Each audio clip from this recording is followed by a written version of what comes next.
Hello.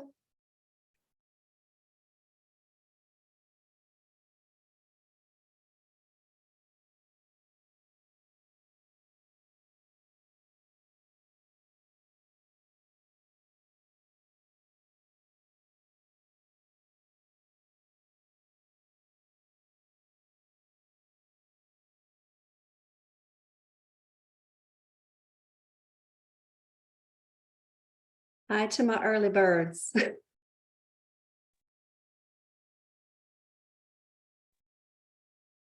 Hi, Tanya. Hey, Mohib, how are you? Hey, Robbie. Hey, how's it going? Good.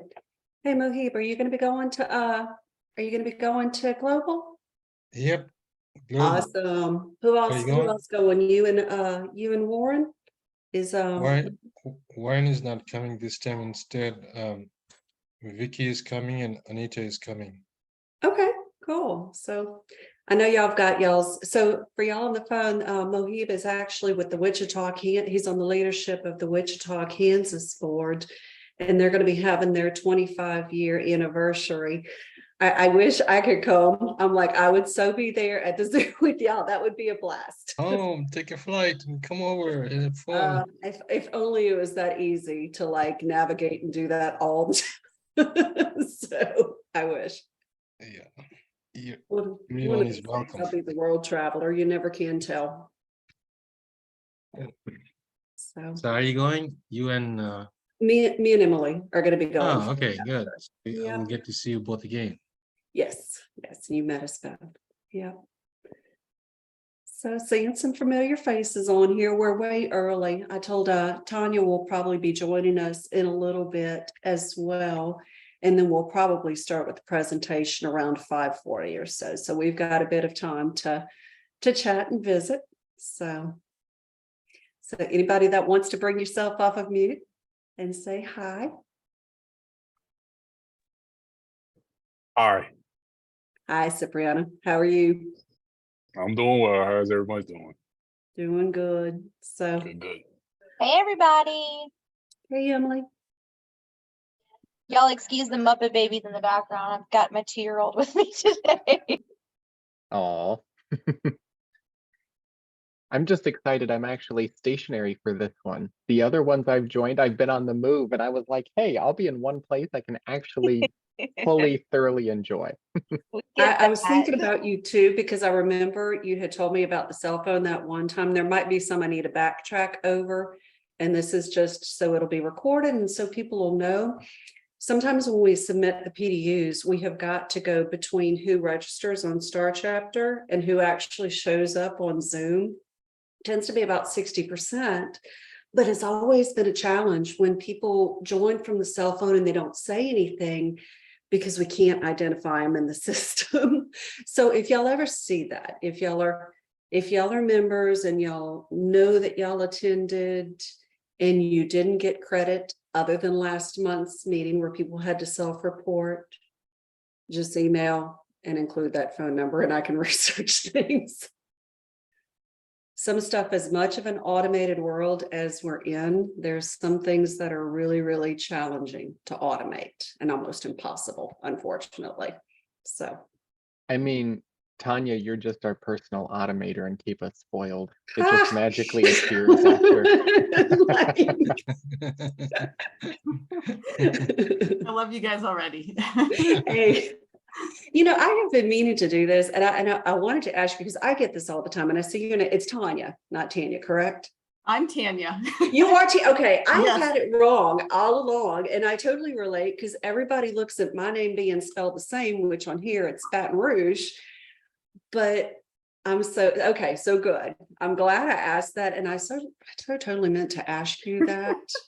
We're gonna really confuse Outside of the everyone. meeting. We got the Tanya show, right? Right. I don't know if you can relate to this, but when I tell people, like, I try to think of famous stars and I'm like, oh gosh, it's Tanya Harding, not Tanya Tucker. I'm like, I don't have any other good examples of names. So it is what it is. I know Tanya Tucker is probably the reference I give just because people relate to it, even though I don't really know any of her songs, so I feel kind of bad that that's my reference. So She had, well, it's much better than Tanya Harding, trust me. So Tanya Tucker had actually come into concert. We have a bunch of casinos in Louisiana, and so she had come to one in Lake Charles not that long ago. And when I grew up in Lafayette, I grew up on, it pretty much was what is identified as old country music. So Tanya Tucker would fit into there, and like Waylon Jennings and Willie Nelson, and even like George Strait was kind of tail into that era and stuff, you know. So it was like I grew up listening to all of that, or listening to my parents' music, at least until I found Madonna, and then all the other musical journeys after that. So. All right, so we're at 5:30. We've got about 28 that are on the line right now. So I'll start with a couple of announcements before we get started. So the big thing in our court for PMI Baton Rouge is that we are planning our professional development day. So this is going to be hopefully a huge deal. The date on that is going to be a Saturday, August 26th. We've got 4 keynote speakers that are going to be speaking at the event. First communication went out last week, and y'all's emails will be filled with them again these coming weeks as well. But it's going to be a great event. We're going to have one speaker that's talking about emotional intelligence. He's author of several different books and been doing leadership speaking for a while. Our other guy, Oliver, is going to be talking about artificial intelligence and its implementation in the workplace. He's a LinkedIn learning instructor. You know, I think he's also recording another course. We've got Walt Handelsman, who writes and is a political cartoonist for The Advocate. What's going to be really interesting about his talk is it's all about creativity and how he can kind of keep up with the times and think through things in his head to do these creations just on the fly. And then we've got Keisha Buteau, who's from here in Lafayette. She owns a nonprofit business and is kind of starting to make her way in the keynote circuits. I've seen her a couple of times, and she is absolutely phenomenal. So that's something that we encourage you to join up. The cost on that right now is $100 for members for an early bird. It's an all-day event. You will get 5 PDUs for the event, and we will feed you as well. And it's something too, if your employers sponsor your professional development, just maybe check on that and see, you know, if they would sponsor that with training dollars, and please share that information with your coworkers as well. So. Granville, hi, I just saw your name. I'm seeing people that I know, but that I haven't seen on here before. So that always kind of gets me fired up. So I appreciate you joining. Are you still studying for the CAPM? Yes, I am. Slow but steady. Okay. Yeah. So you do know that, you may or may not, the CAPM exam format is going to be changing on the 24th of this month. They've got some communications out there. So for anybody that's studying, whether it's the CAPM, whether it's the PMP, or whether it's risk management and other certifications that Tanya is going to talk about tonight, one of the biggest things to remember to do is check PMI.org.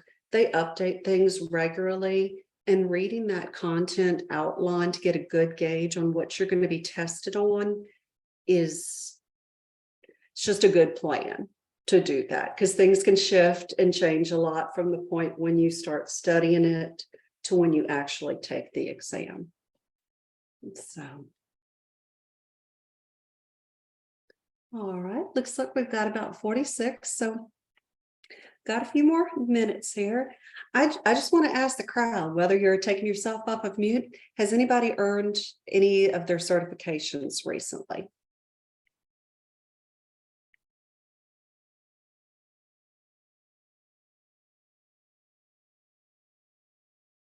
Anybody else in the process of studying right now for additional certifications?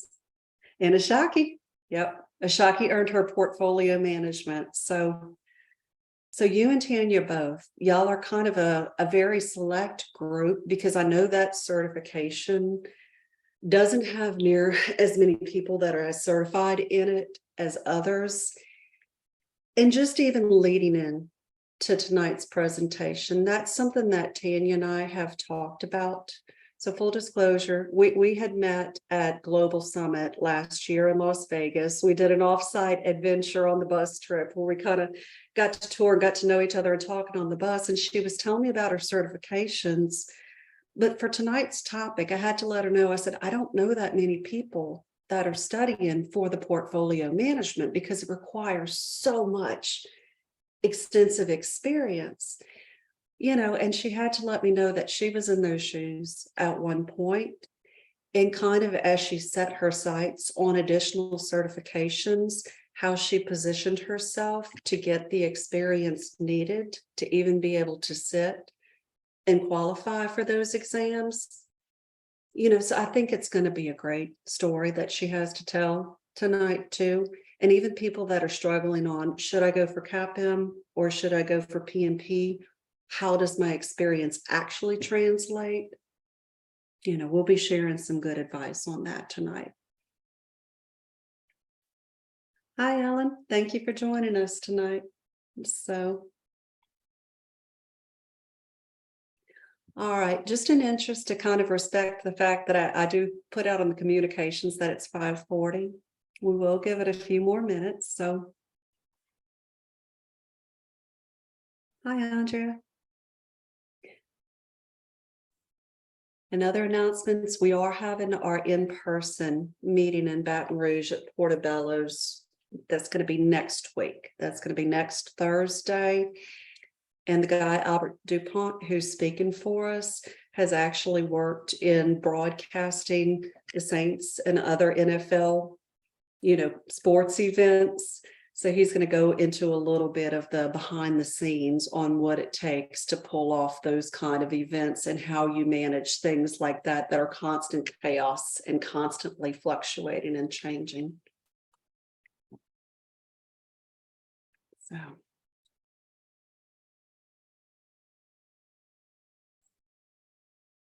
I love how everyone loves to use the chat. Some meetings people are a little afraid to do that, so that's awesome. Yeah, well, we definitely, I've noticed like a lot of times, even with the cameras, like Dallas, a lot of times during the pandemic, they were with their brand and land, they get everybody on camera. So everybody was used to being on camera, you know, but here I will tell y'all too, you know, the chat is great for information. As a chapter leader, since we're recording these sessions and since we have the YouTube, the chat's recorded as well. So sometimes when I'm looking for ideas or trying to remember people or remind myself of things and help motivate people, I'll look back on the chats and what people have shared, and it literally gives me ideas on how to navigate in the future. So it's been a great source, you know, and even the energy, seeing people that are joining from all over the United States and even outside of the United States has been like super cool these past couple of years. So, all right. And with that, for those of you on the line, thank you for joining. I'd like to introduce you to Tanya Roberts. And tonight she's going to tell us a little bit about her extensive journey on several different certifications within PMI and explain what it took to get there. So I think I've got everything set up to where you can share your screen. Okay. So just let me know and I'll confirm once it's up. I will give it a try. I am a Teams user by nature, so please let me know if something is not showing up. So, Okay. All right. Can you see the screen? Right now, it's just saying, it's just the screen that's saying that you started screen sharing. It hadn't actually populated just yet.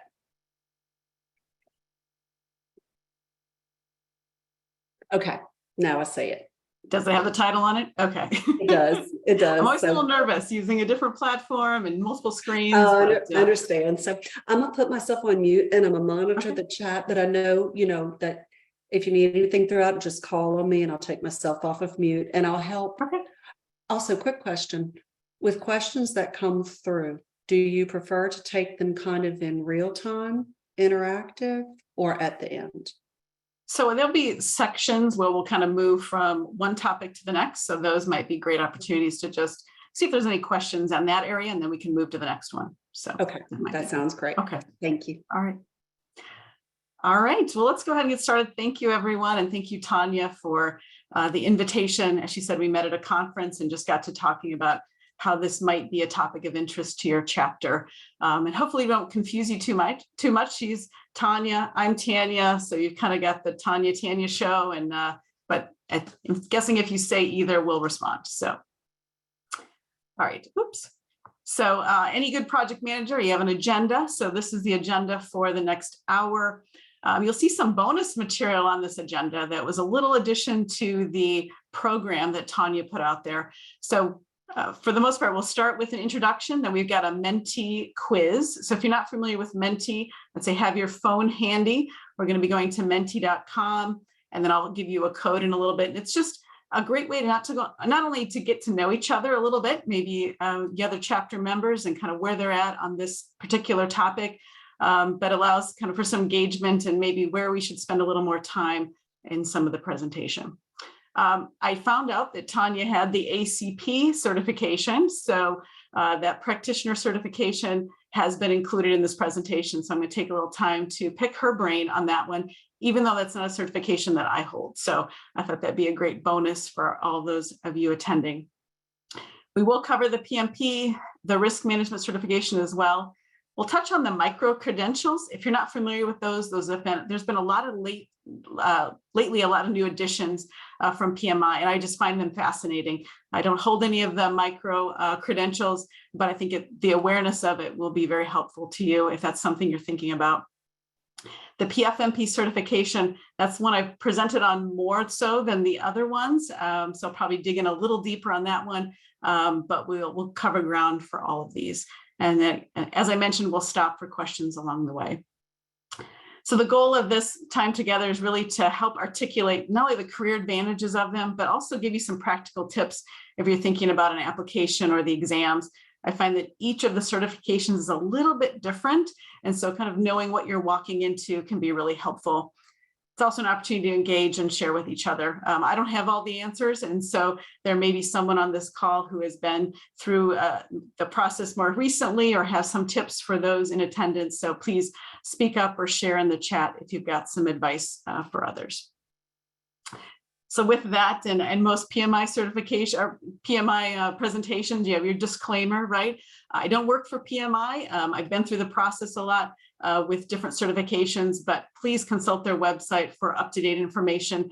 Things change a lot. They've been working hard to make things easier, make things more condensed, update things with different processes such as agile or hybrid. So things have evolved over the years. So take what I'm presenting today as hopefully a helpful start, but consult the website for more details. So it's just my short disclaimer. All right, a little bit about me. As Tanya mentioned, my name is Tanya Roberts. I'm a senior director of our project and portfolio management services here in the Chicago area for integrated project management.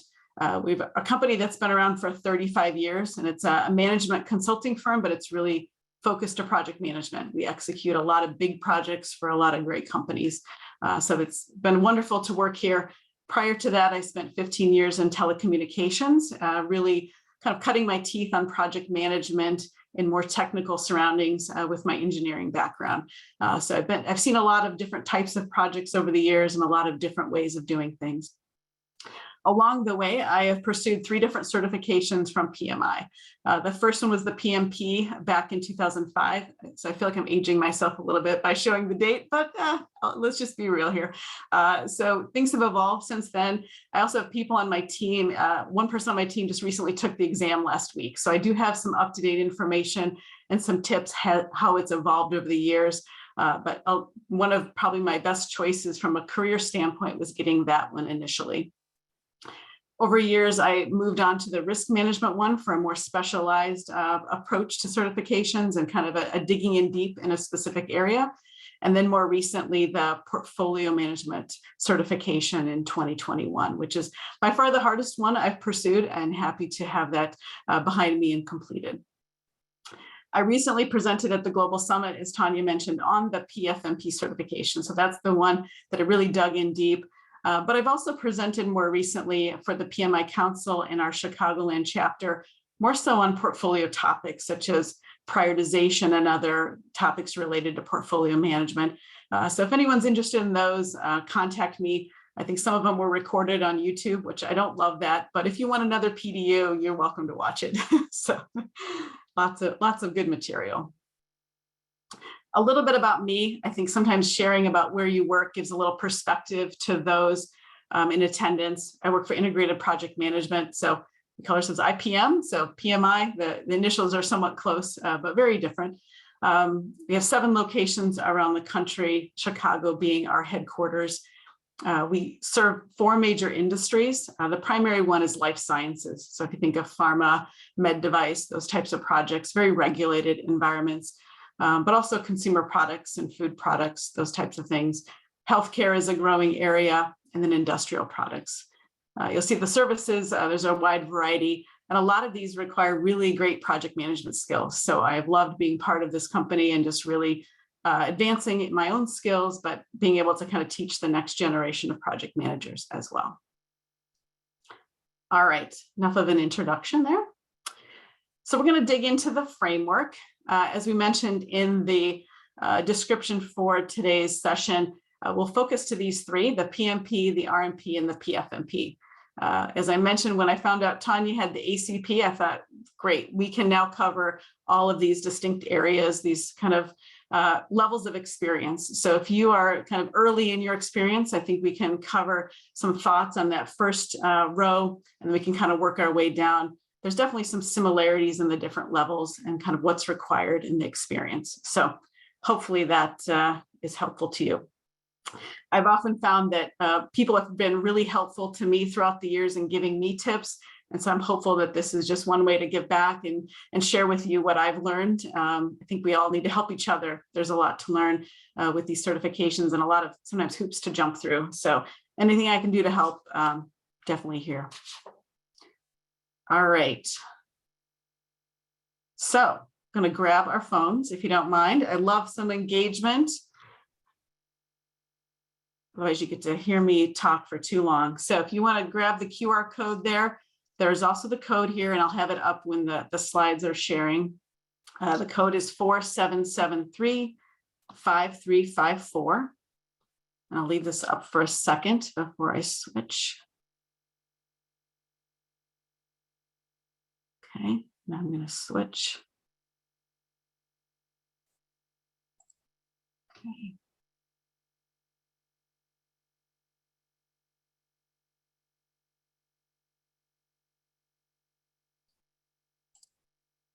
All right. Tanya, let me know if you can see the screen. I don't see anything just yet. I see people jumping in. I see results, but I want to make sure people can see the screen. Okay. Does it say if it's starting to share? Not yet. Try it again. Okay, okay, there it is. Oh, okay. Probably a pilot error there. Okay. So the first question had to do with sharing your level of experience in project management. And as you can see, PMI, they really kind of have these distinct buckets when it comes to certification. So if you're in the 0 to 3, you're more apt to kind of move towards some certifications. 3 to 5 is kind of that mid-range where you can start with the PMP and others. And then 8+ years is your much more advanced certification options, but you could pursue any of them, of course. Okay, looks like we've got 23 people that have jumped in. I'll give it another couple seconds here. Hopefully everyone can jump in. Super easy question. The thing I love about Menti, if you've ever wanted to use it in meetings, it doesn't require you to create a login and password. A lot of sites do. So this is an easy one to use in your meetings if you want a little bit of engagement as well.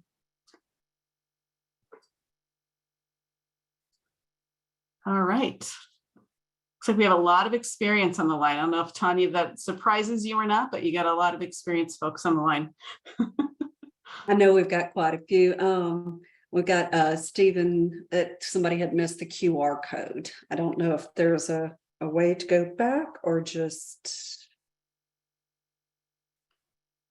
So If you- let's see here. Oh, okay, okay. I don't know if you meant the QR code or like the scan option. I wasn't sure. Here's the 4773. I'll write it down. So if we need to repeat it. Okay. He's asking about the scan option. So he would just need to go. He would Just need put to in the go code. to menti.com and use that code if she's flipped past what the physical QR code was that she could scan. Yeah. All right, we'll go to the next question. All right, so this one is kind of an open text. What value do you see in pursuing a certification? And you can put up to kind of 3 thoughts, and it'll put a word cloud here, but we can kind of see what your chapter thinks about what the value is of pursuing a certification.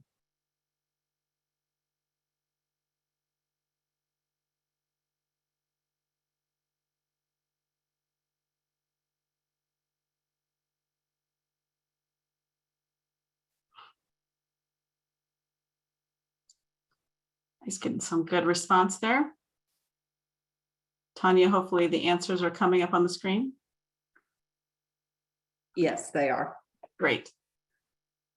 And if you ever used Menti before, the repeatable, if someone puts in the same answers as someone else, the letters get bigger, right? So you can see that these were popular responses by the larger font.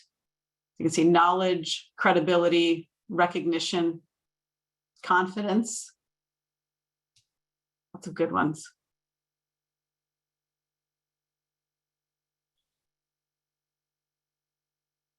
Growth, professional growth, salary increase, upskilling. Absolutely. These are great. I think you guys have hit the nail on the head for not only what I expected, but beyond it. So this is great. All right, so we had just a couple more questions.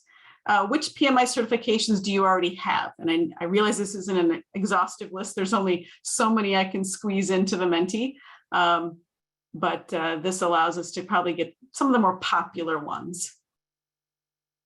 I'm curious kind of what this group already has.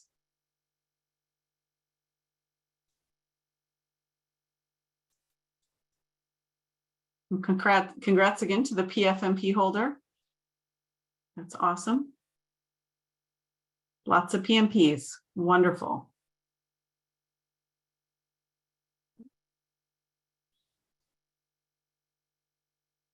Looks like several that none at this time, but I'm sure that's maybe why you're here, kind of thinking about what could be next.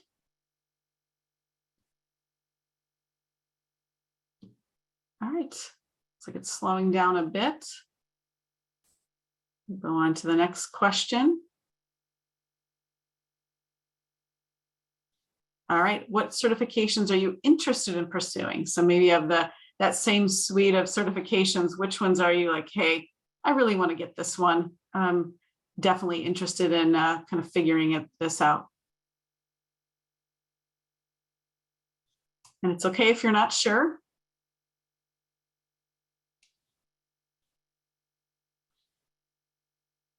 I love that it's across the board. I don't know if you can see the results from where you're at, but like really a wide mix of interest, which is great. It's kind of interesting to me too, even to see the business analysis, because I do find that is so complementary with project management too, and understanding how that works. Absolutely. And then even like the scheduling, and I've always tended, and I don't know if I'm right or wrong for this, but I've always tended to associate the scheduling probably more with construction and engineering types of industries rather than like IT so much. That may be an incorrect assumption, but it's just Well, good news for you. There are some newer construction related certifications. So I did see that out there that they've got some of those. They're very diversified in what they're getting out there lately. yes. Well, a great diverse set. I love to see this. There's definitely interest in the wide variety, and I'm sure more that I wasn't even able to kind of fit on the list. So that's great. Last question, I promise. What reservations do you have about pursuing a certification? There are a lot that goes into taking the plunge. What reservations do you have?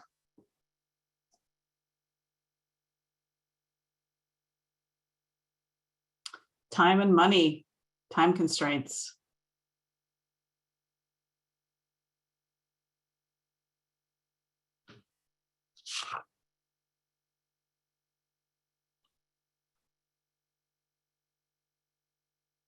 Someone commented, I love taking them. What a positive response. No reservations. I love it. Balance, time, ROI. Absolutely. Is it worth the return? Is the investment worth it? Absolutely. Balance in life. Yep. A lot of financial time related responses kind of on that vein. Absolutely. Okay, I can see it slowing down. These are great to see because I think as we go through this, we can kind of address maybe a few of these or maybe give you some tips.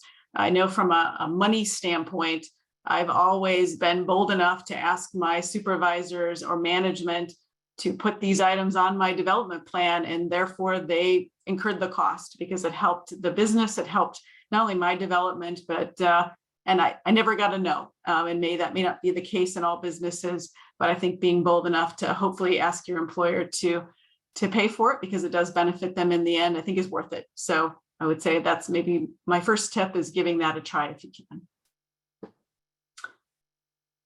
Okay, let me go back to the presentation. Sorry for the skipping around a little bit, but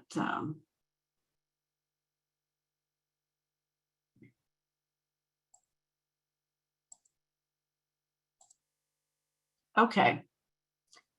Is the blue screen back up, Tanya? Yes. Okay. All right. So let's start with kind of the big, bold question of why should I even bother with any of these certifications? And I thought I would just give kind of my thoughts on this, but also thoughts that team members have shared and coworkers of kind of the advantages of doing this. And I think that I have found that with every certification, it's been worth my time and investment. There's helped me advance in my career in some way or another. And I'll share that kind of as we go through these. The first one is, the certification does indicate to the kind of the outside world that you have the experience and skills and performance. Many of these certifications have minimum requirements, but also some of them even have panel interviews, right? The more aggressive ones that you have to have proven yourself with certain skills to even sit for the exam. So some of these are very rigorous. And so it really shows the outside world that you have proven yourself in these areas. One thing I like about these certifications is that it advances my own learning. When I pursue a certification, I feel like I'm always learning something new, which I think is pretty cool. I even remember with the PMP, I'd had multiple years of on-the-job training of running projects. But when you sit down and you look through the PMBOK and all the different information, it's like, oh, I didn't know that formula existed, or, ooh, earned value. I probably don't do enough of that. Probably should read up on that. So there are things that I feel like I'm always learning when I pursue a certification, really kind of takes you up to the next level. The cool thing about PMI certifications too, is they have real universal recognition, especially the PMP. I think that is the one that globally, if you put it on a resume or a CV, it has global recognition. There are millions of people who have that certification. On the other hand, there are some certifications that are much more elite, that's very distinct because there are only a few thousand credential holders, but since they're attached to PMI, makes them elite because of the name recognition, in my personal opinion. Many job requisitions today have PMP as mandatory or other certifications or even preferred. So having it will set you apart, kind of give you that edge if you are looking for a new position. I interview a lot of candidates for our senior PM positions and our junior associate PM positions. And if they don't have it, we put them on a path to get it. But if they have it, they definitely have a leg up in the interview process. So definitely a plus in setting you apart from other candidates if this is kind of a time of job seeking for you.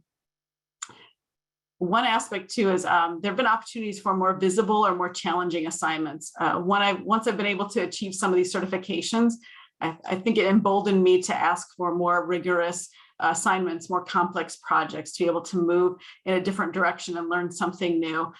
So I think just having those, it also says to your workplace that you're ready for something more challenging. So besides your own, hopefully, interest in doing that as well. There's often also a wider network of experts within your certification.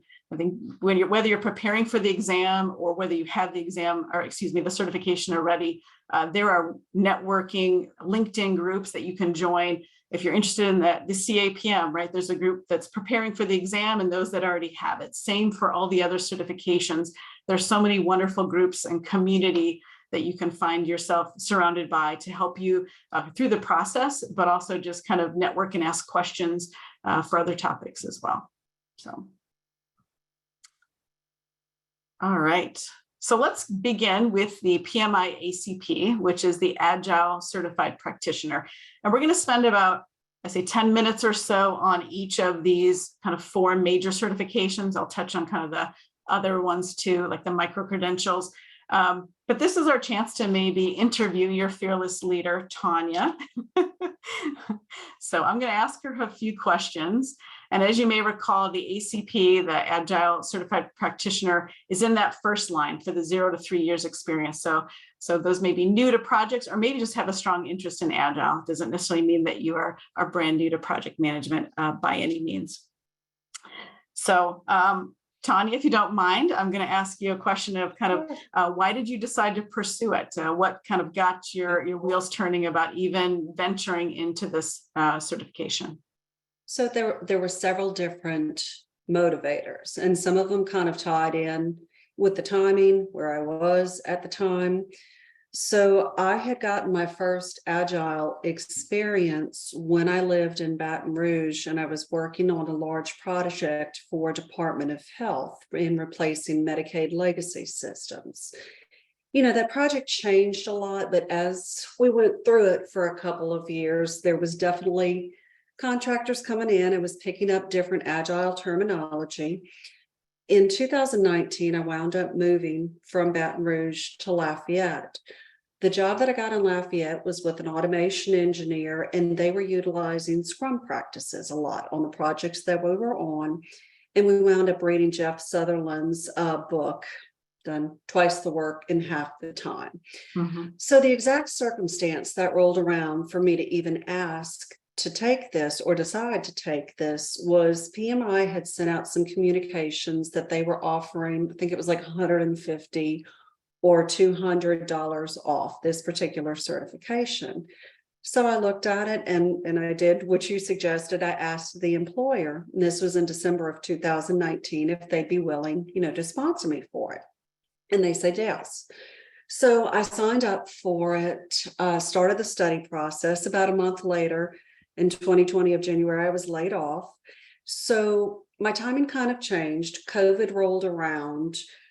When you apply and get accepted to take a PMI application, you still have 1 year to do it. So I'd gotten it paid for. I had qualified to sit for the examination. It was just timing and the ability to study and prioritize and other things. But during that time when I was laid off, everything kind of went into a holding pattern. With jobs, I'd had several interviews, but nobody was hiring at that time because they were focusing on business continuity. So I literally took that time to study. I said, well, there's no time like the present, everything's going haywire. So I might as well take the next month and a half since I've got the time and, at my house, play the course on Udemy. I read Mike Griffin's book. So I wound up doing it during that time. Of course, with those dynamics, I wound up having to take the exam virtually. But in addition to the fact that It was on sale. The timing was good. It taught me a lot of new things because while I had learned some about Agile in my working environment to get the experience, the book really gave me a much broader overview.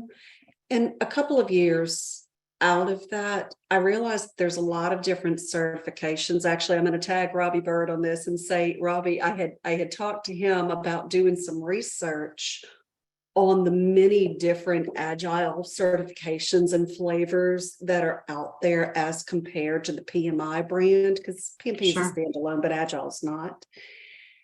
And I think that what I've personally concluded, and this is just a personal opinion, the PMI version of the ACP is probably much more robust in what it teaches you about Kanban, XP programming, Lean, all of the different offshoots in addition to Scrum. So I'm glad I made that selection. So right now, even speaking about certifications, I mean, your certification, you can only really utilize it very dependent upon where you are. And as we move through different jobs and different organizations, some of them may have different practices. So I haven't yet been able to put all of it into play, but much Sure. like tailoring, that, okay, I have that framework, I have that education, I understand the terminology, and I understand the context of how and when I could apply this. So I hope that kind of helps to answer that. It does. I was going to help kind of highlight some of the prerequisites. Sounds like you made sure you had the prerequisite training as well as the experience, and you even took advantage of being able to take the exam from your home. So a lot of kind of aspects that you had to think through. What was your experience with the exam itself? Did you find it overly difficult? Did you feel like you prepared enough with the books that you mentioned, or kind of would you have any tips for those online? I prepared enough. I probably over prepared for it, and that was driven from my experience with the PMP, which I got the PMP in 2014, but I passed it on a second attempt. When I first studied for the PMP, I probably spent about 4 months. Didn't pass it. That experience stuck with me. So I spent another 6 months studying for it. So when I went into the ACP, I think because of that experience, Sure. I just made sure to keep taking the exams. And Udemy was a great source. There's several very reputable trainers that are on Udemy, and you could get multiple questionnaires and test banks, which I would motivate people to try several different ones, because one writer is going to have one style and they don't have all the answers. So sampling from several different sources helps out a lot. And I did a regimented study, with it, where I took at least a month and a half, 2 months. The way that I literally learned by flashcards, and I retype my notes. When I type things out, it imprints in my head. And that for me was what it took to really make things stick. Yeah, that's great advice. I just pulled the timeline that's available on the PMI site, as well as the domain areas and the number of questions on the exams. And kind of, if you're thinking about this one, you can see the domain areas and kind of the percentage of items that are covered on the test. So just as a kind of some insight there. I guess I'll pause at this point. These are kind of the section for this ACP portion. Any questions for Tanya? Anything? And we, again, may not have all the answers, but is there anything we can maybe help you with if you're thinking about this exam? Feel free to put it in the chat or just jump in audibly. That's fine too.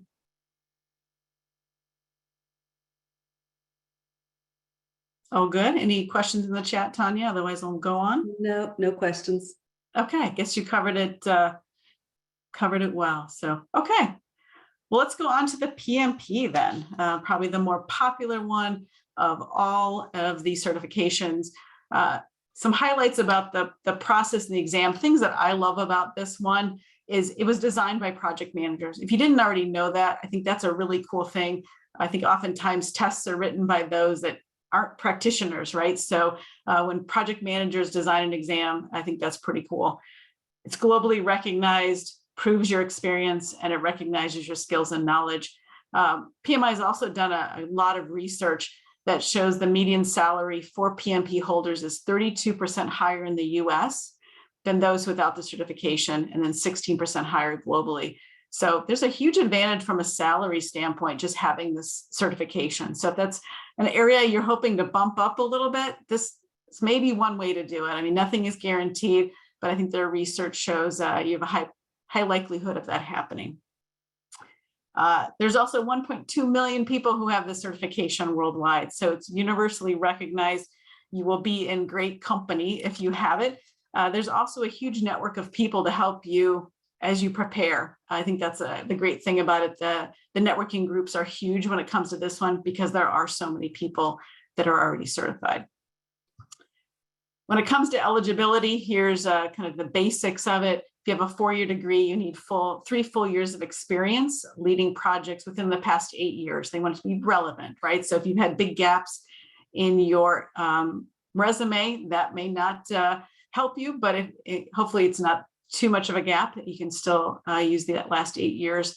The cool thing is too, if you have gone through the CAPM certification, that counts towards your training. So you don't have to worry about getting additional training if you already have that certification. So I think that's a nice plus for anyone who has started with that and is now thinking about the PMP. And the eligibility is a little bit different for those with the high school diploma or associate's degree, but I think you can kind of see where you stand and what you need to move on from here. So here's a process overview and timeline, something I've kind of put together to help even people on my team. I've done this for different certifications. But once you realize if you meet the eligibility, you got to work that detailed application, right? Your education, your project experience, you got to list every project. So if it's 3 years of work, you've got to detail, you've got to list every project and the training that you completed. The cool thing is the application can save as you go. So if you're like, oh, I got a couple hours I can put in today, save it, come back to it. So you don't have to do it all at once. But I think there is a time limit once you start the application. I think you may have 90 days. Don't quote me exactly, but I think there is a time limit from once you start the exam till when you've got to kind of submit it. Once it is approved, you pay the fee. I think it's a little over, is it 500 or so for the PMP, somewhere around there. And then you can proceed to the multiple choice exam. It's 230 minutes and 180 questions. So some of the tips I have for this is you need to get to know the ECO. If you're not familiar with that acronym, that is the exam content outline. It details the domain areas and the task specifics. So we find that the PMBOK is helpful. It's a little dry to my liking, but it's helpful. But the exam is built on the ECO. So you really need to get to know that. Download it from the PMI site. There's an ECO for every single exam. So it really gets into the details of that. I personally like the Rita Mulcahy exam prep books that she does a great job of aligning her prep books to the ECO. So the practice exams, the tips, the what to study, what not to study. I think that Rita Mulcahy exam prep book saved me because I really was able to focus and kind of swimmingly get through the exam. So if you're looking for a great prep book, that's one I'd recommend. Another tip that I give to those on my team is to read the exam questions. When you're ready for the exam, read the exam questions from the bottom up. And I know that sounds kind of counterintuitive. We learn when we're young to kind of start at the top, go down, then read the options and then answer the question, right? But if you scan to the question, read the question, also look at the options and then go back and read the paragraph, you'll know what you're looking for. You'll know what you're reading to find. And I think that learning to read it that way will help you not only move faster through the exam, but your chance of answering it correctly, I think, is increased. What I found with PMI is there's often in the set of answers, there's usually several that don't even make sense with the question that you're trying, kind of the common sense aspect comes into play, and you're able to really kind of weed through some of the options pretty quickly. That's why I like to go to the question, read the options, and then read the extensive question. If it's maybe a paragraph or two, read that last, so I'm fully understanding what I'm looking for. So those are kind of my tips. If you're looking to kind of how should I study for this, I'd say give it a try. It may not work for everybody, but it may be something you want to attempt. I like that. I wanted to, and I agree with that. I wanted to just chime in and add a few things on the questions. Like you said, that was my experience, especially with the PMP. So I felt like the ACP was more straightforward. And in some research that I've done between the CAPM and the PMP, it's almost like the PMP, because it challenges you to apply your real world knowledge, almost like two answers that are very similar. Be careful of the double negatives, read the words, but almost look for the two that you can exclude. So I totally agree with that. One tip I did when I got in there, I literally scribbled 1 to, I don't remember if it was 200 right off the bat. I know that when you're in there, it saves it if you skip one, but I use this methodology where I just wrote down the numbers on the side. And if I was unsure of one, I had to make myself move off of it, move to the easier ones. And I just put a circle around that number so I could bookmark where I was at. And I also wanted to say, I liked how you've broken this out with the people, process, and business environment. That was a very big switch that PMI made. Yes. I don't remember if it was 2021, January 2021, because they originally projected it at one point. But for those of you that are on the phone, they're going off of PMBOK 7 now. And Yes, even you're exactly when you right. read the advice on how to study on PMI, it's a little vague. They will tell you we don't use just one source. So even in my head, I'm like, is some of the elements that existed on 6, like, the 5 processes and the 10 knowledge areas, is that still really consistent? I've heard that they don't do as much with like earned value and mathematical stuff as what they used to. And I definitely know that the recommendation is for people to read the Agile Guide as well, which if you are members of PMI National, just always know that you've got free access to download the PMBOK Guide, the Agile Guide, and all those guides with your $139 that you pay for National per year. It will help. Those are great tips. Great tips.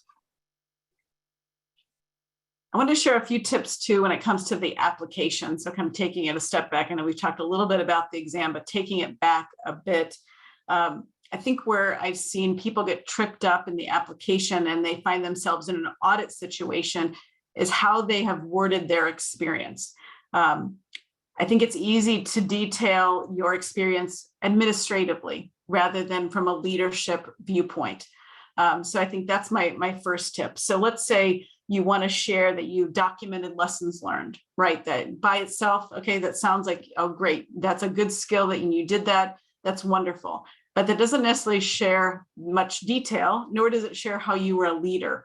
So instead of saying, I documented lessons learned, you could say, I led stakeholder meetings to gather what went well, what didn't go so well, opportunities for improvement, kind of share the experience and elaborate on what you did, how you led the team through certain aspects that you want to document. I think it's very easy to just kind of go, we did this, did that, check, check, check, instead of how did you lead teams through different aspects. I think that makes a big difference to the reviewers that are looking at your application. I think they want to make sure that you have the skills to do this, not that your team did all these things, but that you have the skills in these particular areas. So I think that's one tip to keep in mind when documenting your experience. I would say never over exaggerate what you did. I'd say just be very clear and explain it in a more leadership way if you feel comfortable doing that and it makes sense for what you actually did. All right, maintenance of certification, very critical, right? Once you get through your exam, your PMP, you don't want to take it again, right? So within the 3 years, you've got to get those 60 PDUs. The great news is for many certifications, what I've found is, since I have several, by taking a training or a course, sometimes the PDU that I put into the system applies to all my certifications. So it's great. I don't have to get 60 for this one, 60 for another, and 60 for a third. sometimes one training can apply to all of them. That may not be the case for very specific kind of niche training, but oftentimes a meeting or a session or a topic will apply to multiple certifications. So it's fairly easy to keep up your PDUs in my experience. You just gotta, as you attend meetings or trainings, put them in the system, kind of keep track so you don't forget. It's hard to remember, you know, what I had for lunch yesterday, more or less a training I took a couple months ago. So put them in right away would also be a tip. Reporting the PDUs is easy, as I mentioned, it's very fast. If you've ever gone to a conference, especially a PMI conference, I love how they have the QR code on the badge. Every time you walk into a session, they scan it and it goes into the system automatically, right? You don't even have to think about which part of the talent triangle it was assigned to. It's done for you. So if you get a chance to go to a conference, those PDUs are easily reported. But the system within the PMI site is pretty easy. I think if you can kind of narrow your opportunity into these buckets, you'll easily be able to report your hours. So I've never had a problem getting my PDUs. I know some people kind of wait to the last minute and they have to end up watching YouTube videos or webinars to kind of fill in the gaps. But hopefully as a practitioner too, you're going to be continuing to get your hours on a pretty steady basis. All right, I'll pause there. That kind of completes the PMP portion. Hopefully covered some ground that's helpful, not only the application, the process, and kind of the advantages of pursuing it. Any questions, I guess, for myself or Tanya, since we both have gotten this one? I know there's other on the line that have it too as a popular certification, so you can help each other. Are there any questions for anyone? I think Nikita's got a question, and I've got my opinions about this, but I know that everybody's opinion is it's gonna vary. She's asking, how many months would you advise for the preparation of the PMP exam? How many mock tests? So I can definitely say on mock tests, whichever ones that you take, you want to get to a point where you're scoring at least 80% is a good Absolutely. threshold. I agree. I agree.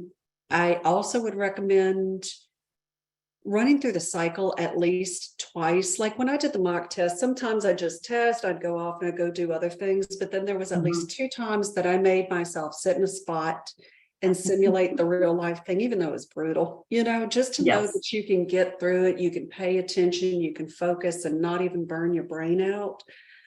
Now on times taken, so once you submit the application and you're approved, you've got a year. I tried 3 or 4 months for the PMP when I first did it, but that wasn't enough for me. But full transparency, I was the accidental project manager. I was in disaster recovery for 8 years on progressive projects.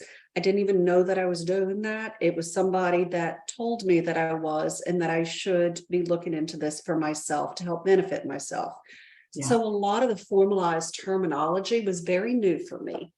You know, if it's not for you, I would at least say 3 months. I see people advertising, pass it in a week, pass it in a month.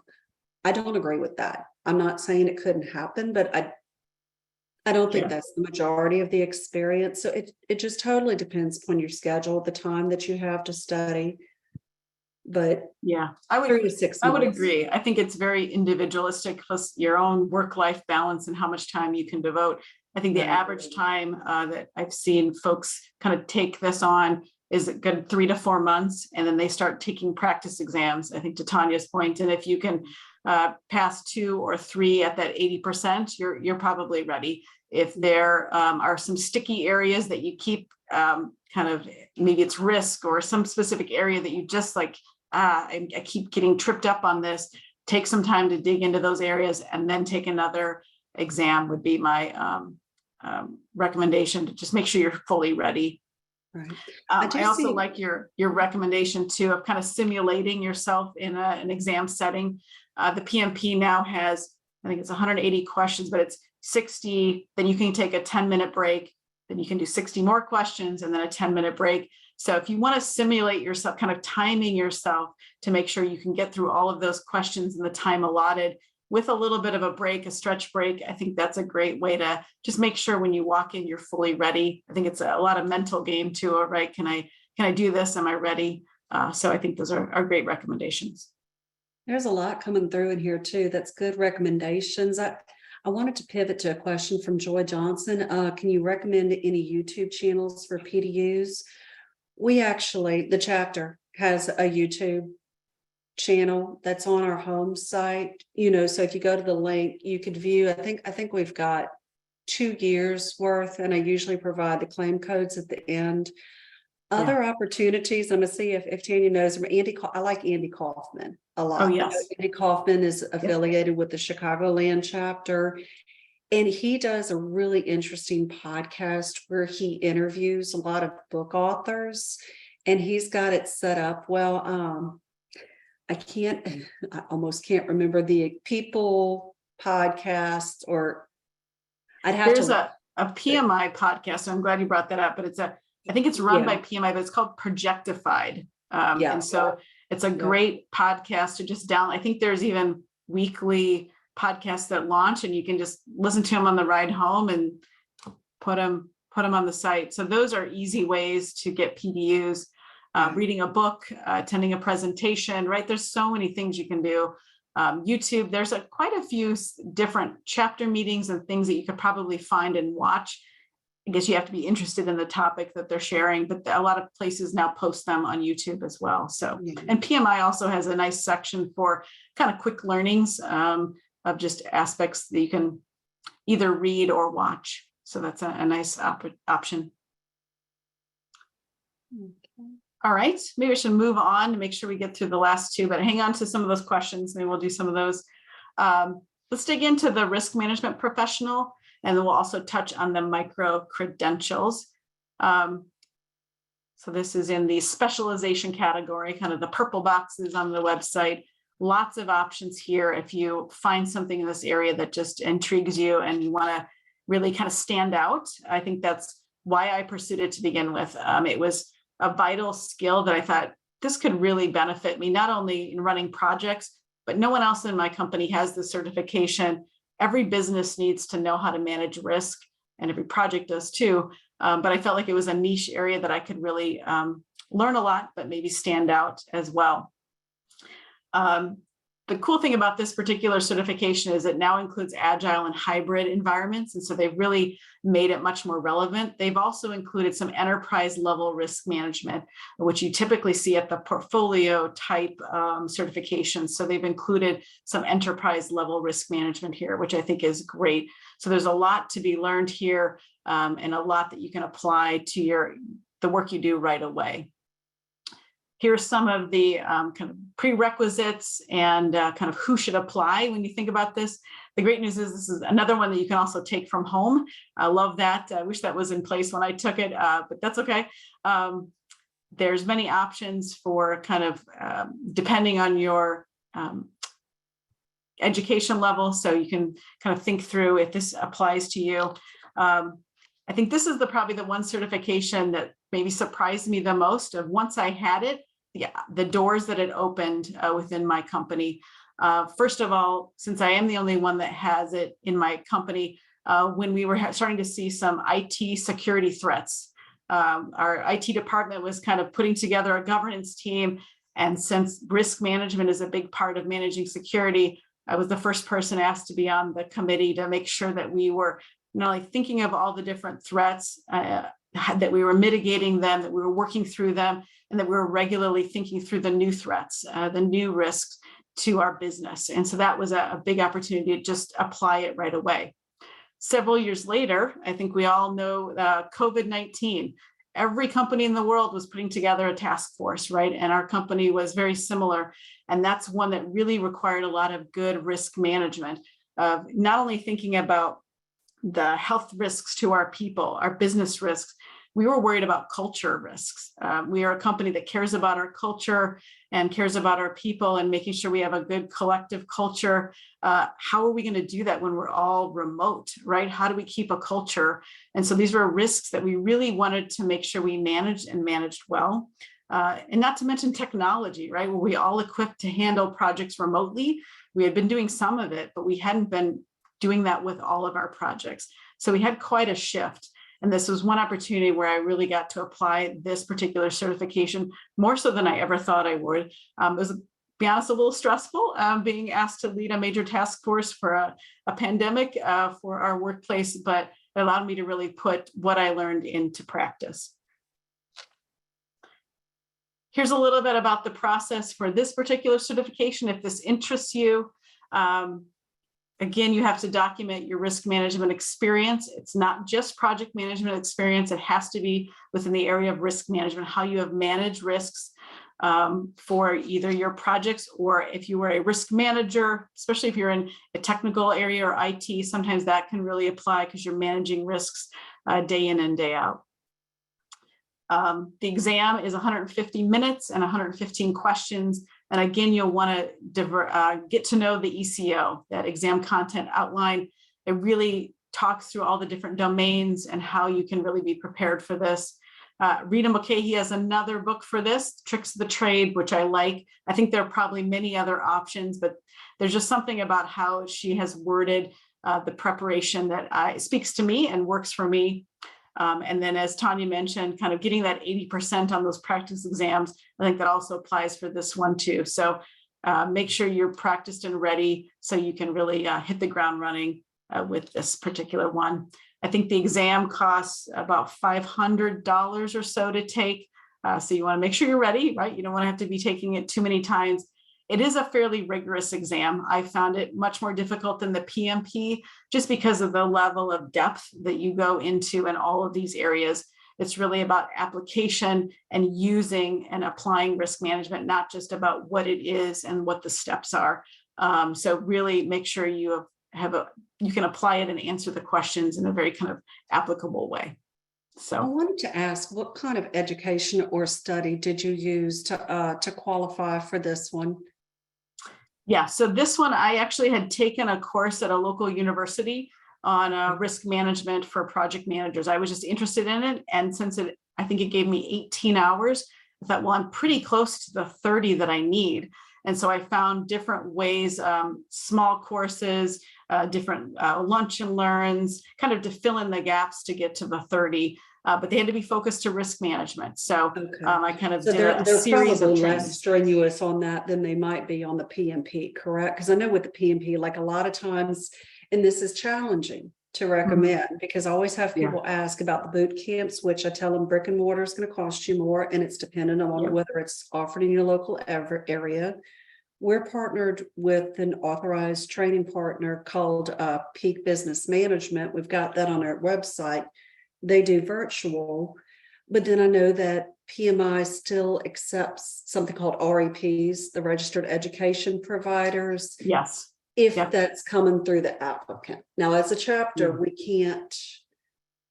that can't be our training on a chapter level, but if somebody individual wants to do that, they can. And so I was almost curious, just even what opportunities were out there for risk management. I know I've seen some on Udemy.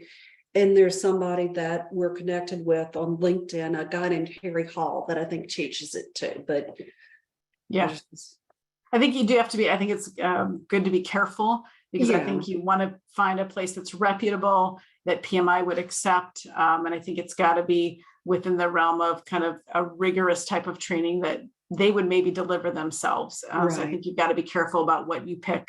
And there's expenses sometimes involved. I mean, the course I took, they gave me the 18 hours. It wasn't free, but it gave me the hours I needed to get most of the way with my hours.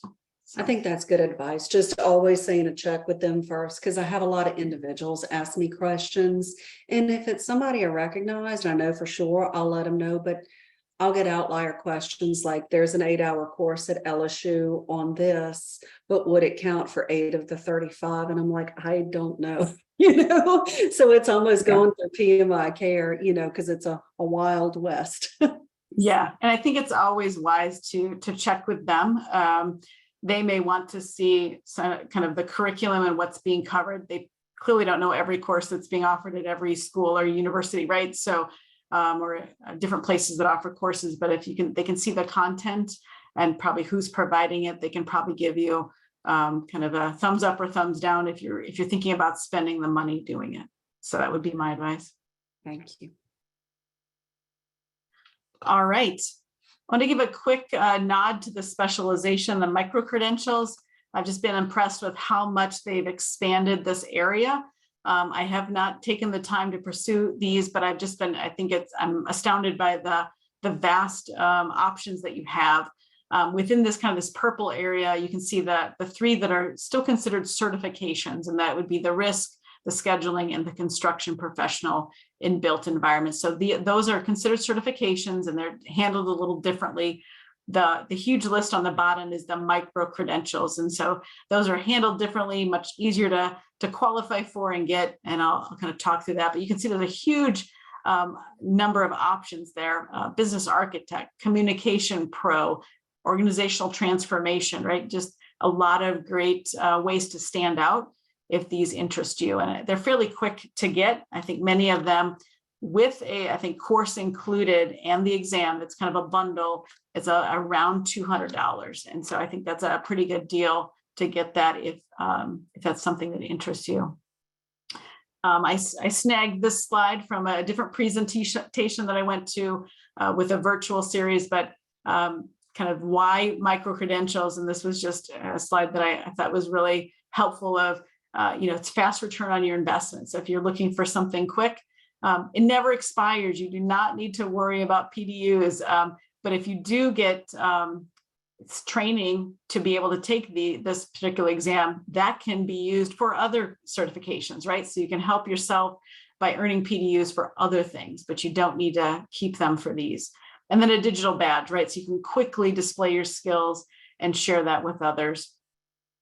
Here's a quick slide that I also snagged from a different presentation. And I put the hashtag on the bottom of where I got it. But the difference between the certification and the micro-credential. And you can see the micro-credential is no prerequisites, no application. The exam is not proctored. There is an exam, but it's just not proctored. You don't have to go into an exam center or have someone monitoring at you with the video camera.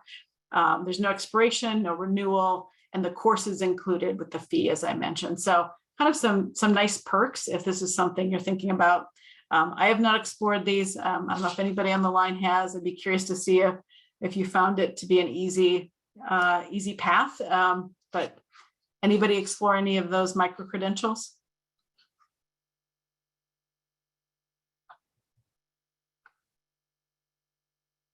I see Tori had mentioned that she signed up for the organization transformation series. That's great. Like you said, even just a way to get the PDUs, because while the chapter does submit PDUs on behalf of people that are members of this specific chapter, it's only 1.5 PDUs, and we've doubled our capacity. I mean, since COVID, we're doing the virtual and the in-person, but even if you went to all of them, I don't know that it would get you to the 60 in the 3 years. Yeah. So sometimes even getting people to do the self-report and getting comfortable with that process, we almost have to do that so people understand, hey, I need to be going do this and I need to keep on top of it, because there's a lot of people that I've talked to over the years. I've talked to some where it's expired. I've talked to some that got their 60, but they didn't know they had to pay the renewal fee, which right now on PMP, I think it's $60 to renew. Like once you get your PMP, if you renew it, it's $60, knowing that you've got to do those two pieces to get it to renew for another 3 years. Yeah. And they usually send a fair amount of reminders. So, but yeah, you got to stay on top of that. That's very good advice. Definitely. Okay.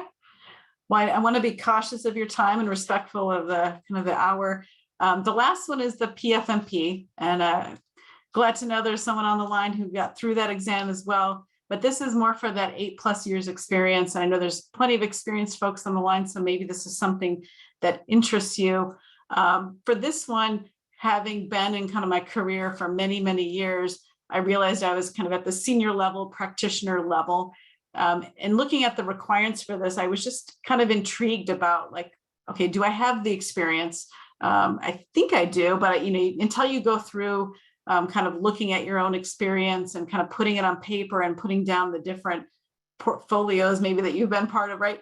You don't know if you quite fit the requirements. So I'd say start to document that, start to think through, do you meet the requirements or not? No matter your experience for this particular exam, and I think it's very similar to the PGMP, you've got to have the 96 months, so that's 8 years of professional business experience. So you have to have been in the work world quite a while to even sit for this exam, no matter your experience, right? So that's really a rigorous part of this. But beyond that, you also need your the non-overlapping portfolio management experience. So multiple years of this. For me, since I have a 4-year degree, I need to document 4 years of that non-overlapping portfolio experience. So I really needed to kind of make sure I met the requirements before I even applied. And if not, I'd say wait it out until you do. For this particular process overview and timeline, you've got to document not only your business experience, those 8 years, but your portfolio and domain experience. So this is a very rigorous application. The additional part of this particular certification is the panel review. And at first, I in thinking of, as I read the content, I was like, oh man, I'm going to have to like kind of a line fire of questions from a panel. But no, it's actually a panel interview, meaning they're reviewing my application extensively. It's not a live type of interview. They're looking at the application. They're making sure I truly have the experience, that I have done this portfolio work on my own, right? It wasn't just a team and I was part of it, that I truly led this work. The panel review takes about 60 days. More recently, I've heard that because of kind of post-COVID, there's been a surge of applications for almost all of the certifications, but there's been a surge. The wait may take longer. So I'd say just be mindful of that the panel review could take longer. Once you pass the panel review, it's on to the exam. It is a 4-hour exam, 170 questions, and you do need to go to a testing center. It's not one of the options to take at home, unfortunately. And it's a very situational and scenario-based exam. So there's often multiple parts to a question. You really have to understand how to prioritize, how to run a portfolio, right? How to understand a strategy and how it links to the portfolio. Doing this portfolio work will help you understand the question. So having extensive experience is really your first step in making sure you're qualified. The PDU cycle is very similar to the other exams. And again, oftentimes I'll attend a training and it'll apply to not only my PMP but the PFMP. So sometimes training applies across the board. The fee for this particular one is around $800 if you're a member. So it is one of the more expensive ones. I do believe that's very similar to the PGMP if you're interested in that one. Again, my workplace was willing to take it on because it also makes them look good, right? We're trying to work with clients. Having that certification helps us win work. And so why not ask for that if it makes sense for where you're at? Documenting your experience, that non-overlapping can be a little tricky. I remember making a huge Gantt chart to try to figure out, sometimes you're working multiple portfolios at once, right? Let's say 2 small portfolios. Nope, you've got to have the non-overlapping. So you really have to be strategic about kind of what you can put on the application and what not to. I used like kind of a tip I have is using time card records if you can. Not everyone has detailed time cards, but being able to, if you get audited, to go back and say, yep, for this particular portfolio, this was the number of hours I spent on it in this time frame. So if you can do that, I think that will help justify if you do get audited. Otherwise, I'd say just be as careful as you can with what hours you put in and what the portfolio work that you did. This one also requires a fair amount of domain experience explanation. It covers these 5 areas: governance, performance, risk, communications, and strategic alignment. So you really have to document for every portfolio the hours you spent in these areas and what you did in them. Because I have quite a few portfolios, being in consulting, I may spend 3 months on one portfolio and move to another client and do 4 months, right? So I had a lot of small kind of portfolio work, ended up having a 34-page application. I don't think that's the case for most people. You're probably spending more time running a portfolio than multiple kind of sprints of different portfolios. Although I love the variety, hopefully that does not mean that kind of that long of an application for any of you. So I think it's probably rare. For the exam, as I mentioned, there's 150 scored questions, 170 total. We have 240 minutes, and it covers these domain areas. You will have your photo taken, you have to sign, notes are turned in. They're very rigorous at the testing center to make sure you are the person taking this, and also that you do it appropriatly. I unfortunately had to take it at the end of COVID, so I had to take it with a mask on.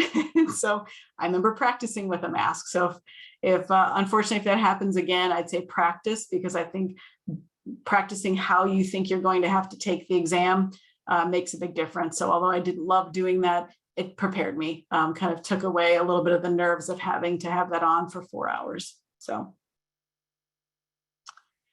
a few final tips. It looks like we're almost to our hour. Is again, for any certification, find those LinkedIn groups. I grabbed a few that I noticed. I'm not a member of all of these, but depending on your interest, there are groups of a huge number of people, and they're helping people get through their exams. But also, I think it's a great community for just questions for your daily use of these topics and these, whatever you might need to do on your project. So I think a great network of people.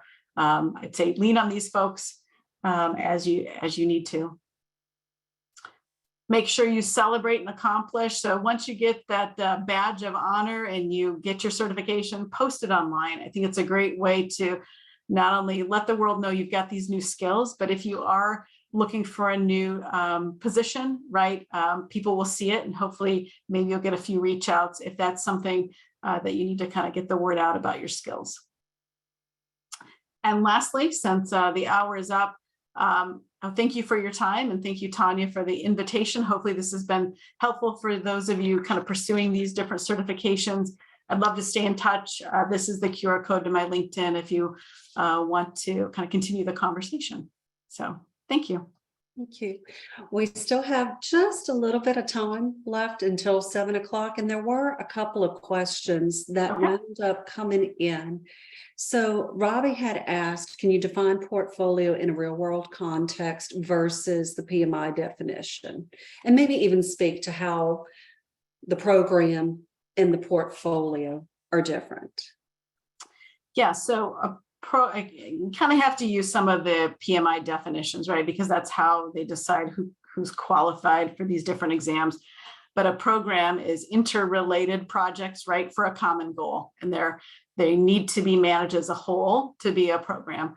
A portfolio is projects and programs and often operations together to meet the strategic goals. So it's not a program goal, but it's the strategic goals of a company, which make that the portfolio. So that's really the difference of kind of thinking more strategically and kind of grouping your portfolio rather than a program of interrelated projects. So hopefully that's helpful on a basic level. And I kind of tagged Ashaki offsides because she is the other person that got the portfolio management. So I'd love to have her speak just very quickly about her experience. She's got some other thoughts, right? Yes. Thank you so much, Tanya and Tanya. This was amazing. But thank you so much for tagging me in. Yes, I did recently obtain the portfolio management professional at the end of May. And I will say it took everything inside of me to complete that. Like that one was a monster. But it definitely for sure is rewarding. And I'll say this, I think a lot of companies, they are looking for individuals on what is the right type of work we should be doing, not just only doing the work right. And that's what I think a lot about when I think about portfolio management.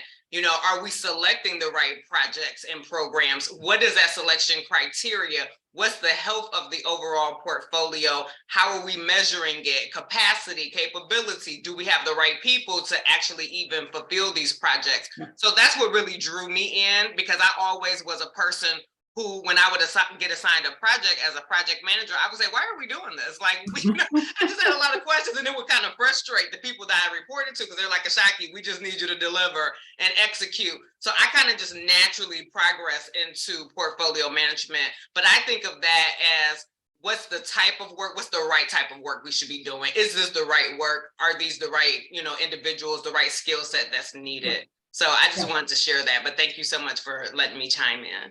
Sure, absolutely. Congratulations on your exam. Yeah, I mean, that's a big kind of I always think it's like a strategic mindset shift when you go from project management, when you're thinking about schedules and quality and, due dates, right? All of that kind of details, to thinking more strategically about, are we doing the right work for our business? Are we prioritizing the work so we're getting the right work done at the right time, right? So all the things you mentioned there, but I think it's a big mindset shift. And so moving into more strategic opportunities or projects will really help you take that mindset shift if you want to pursue this exam as well. So it's a very different way of thinking, and I think you got to be prepared for that. So I want to announce one quick thing, and then I want to follow up and just ask you another question. So just quick announcement for those of you that are members of the chapter, the PDUs will be reported for you. I know I dropped the claimed code in the chat earlier, but I always like to repeat it just in case people aren't seeing the chat. So for those of you that are guests, we do ask that you self-report. And that code is C106K2ANZ5. And I'm going to type it just right quick again. And while I'm doing that, Tanya, the question that I had for you.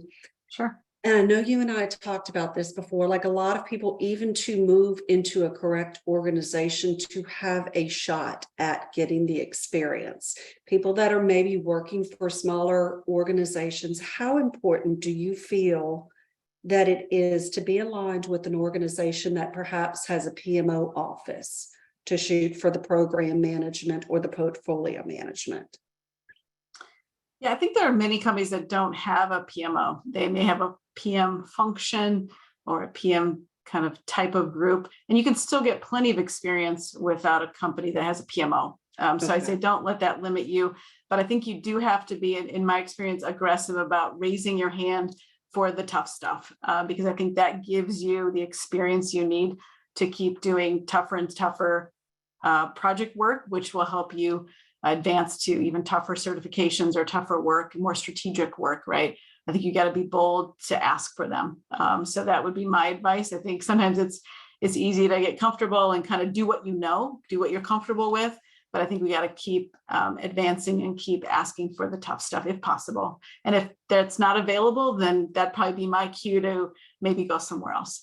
So that would be something to consider. And I know a lot goes into that. It's a very personal decision, but that may be something to think about.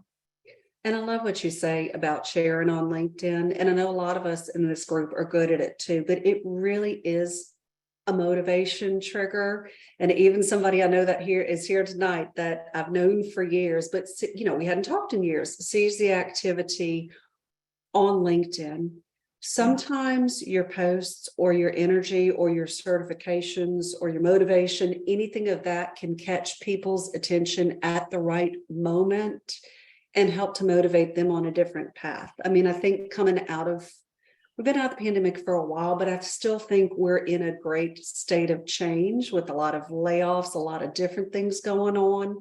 And I'm seeing more people that have been in their same job for 10, 20, 30 years going, oh my gosh, it's time to reinvent myself. So sometimes that energy being shared on LinkedIn and them seeing that, it helps for them to even start formulating what questions to ask to figure out how they would even go about doing that.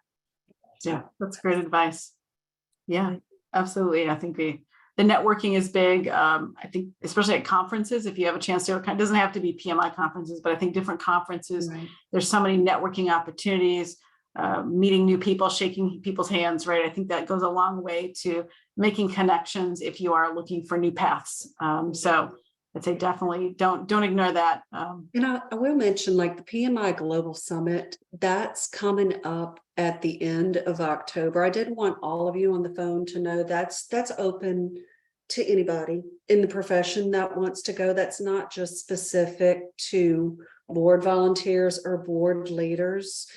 You know, the pricing on that right now, if you're a PMI member, I think it's going up to $16.50 for the ticket for the 3 days. And then, of course, there's the travel. It's going to be in Atlanta. But like Tanya said, I mean, there are some organizations that would sponsor that kind of learning. And I can tell you on PMI.org, they've actually constructed a letter of why people should go. Yeah. It's just, you've got to go into the learning and download it, give that to your employer.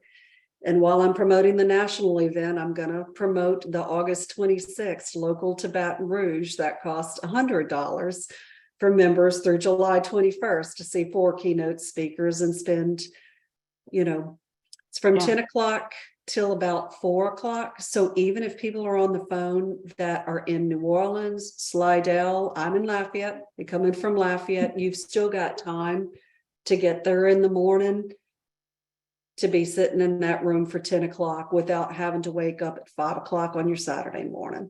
So check that out on the website.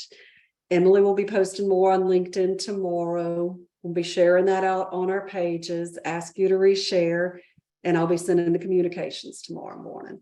So, Yeah. I think one other thing to note too, with the Global Summit, prior to COVID, they used to have a variety of different conferences, right? Some for PMs, some for PMO leaders, others for executives. They've really tried to have this global summit of kind of bringing everyone together, but there's plenty of different learning tracks. So if you are on the kind of more beginner level, there's plenty of sessions to attend if you kind of need that level. But if you're on a more mid or advanced or executive, there's plenty of opportunities to take on those types of sessions. So they really try to make kind of applicable for everyone. So if you're thinking, oh, you're remembering something from 10 years ago, it's definitely changed. Lots of different opportunities besides the networking. So something to keep in mind. I really enjoyed it. Plus you get a ton of PDUs if you're one-stop shop kind of person. So I'm just glad they're back to in person. I had experienced my first one in 2019 and then everything halted. And so I think, Las Vegas, I think, was the next one where it was in person, you know, so it was just coming back to that and seeing the energy of so many people and meeting people and staying connected too. yes, Even while yes, we're here, absolutely. you know, it's a great thing. So, Yeah. Well, I wanted to say thank you so much for this presentation. This has been great. And I wanted to say thank you to everybody that spent your Tuesday evening with us. We appreciate you, you know, and we will be in touch soon with our PDD and our next in-persons on July 20th. And then our following virtual is going to be on August 8th. More information coming on that soon. All right. Thank you, everyone. It's nice to meet many of you, and thanks for your great questions and interaction. I appreciate it. Thank you. Thank you. Thank you. Yeah, have a good night. Bye. Bye. Bye.